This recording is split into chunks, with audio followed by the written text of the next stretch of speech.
Hello everyone, welcome to Curious Minds YouTube channel. Let's now discuss this question. So as you can see here, we have a circuit in which basically contains resistors, diodes and some voltages. And as you can read here, they are basically asking us to find the net resistance in the circuit. Okay? And these are our options. Okay, so let's see how to solve, go through about this question.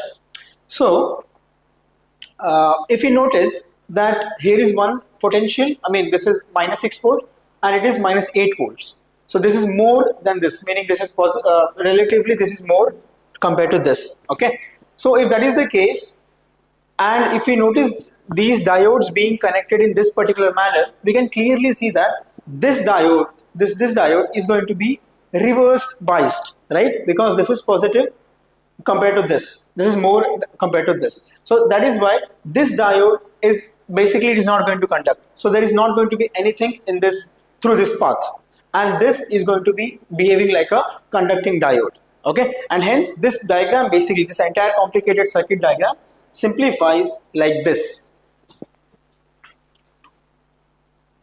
We have two resistors connected like this, right? And I hope you understand why.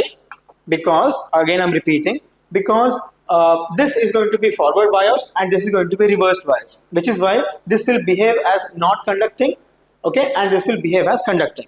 Very simple.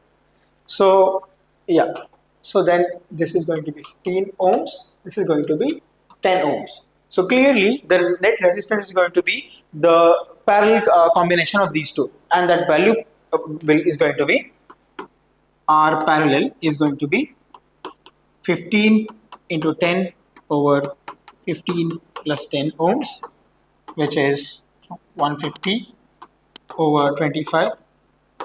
And if you do the calculation, this is 1 za, this is 6 za.